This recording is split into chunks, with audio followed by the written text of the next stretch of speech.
Nginibingelele ekhaya lamaphupho. Uma umusha la ekhaya sicela ukuthi ushaye u-subscribe ukuze ngokulandelayo ungaphuthelwa uma sifaka ividiyo.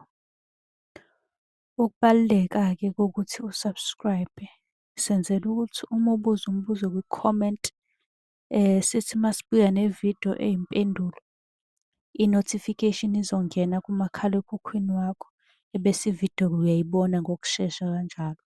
Kanti uma unga-subscribe-ile angeke uze ubone nhlobo ukuthi cha, impendulo usuyitholile. Ngakho-ke uma unombuzo buza kwi-comment sizokwenzela ividiyo.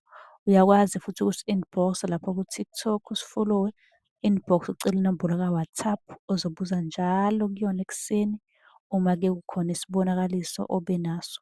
Nokubaluleka nje kokuthi-ke uwazi ukuthi ngabe lokho osuke ukuphuphile kubika ukuthini.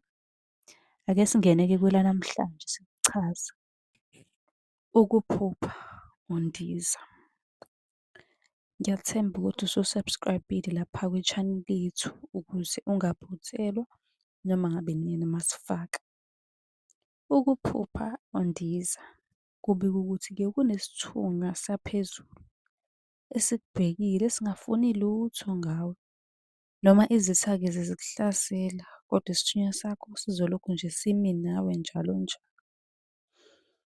Uma unombuzo ungabuza kwi-comment sobe sesikwenzela nawe ividiyo yakho ngokukhethekile siyifake ku-YouTube. Ukuze izosheshe ivele kuwe, subscribe, notification izosheshe ivele kuwena. Ucele nohleli nabo ukuthi be-subscribe bese-ke uyasilandela yonke indawo. Ngokwenza lokho uzobe usize mina njengoba nami ngisiza wena ngikuchazela lokhu odinga ulwazi lwakho. Uyakwazi-ke ukusi-inbox-a ucele inamba ka-WhatsApp la ozosibuza khona njalo ekuseni uma ube nephupho.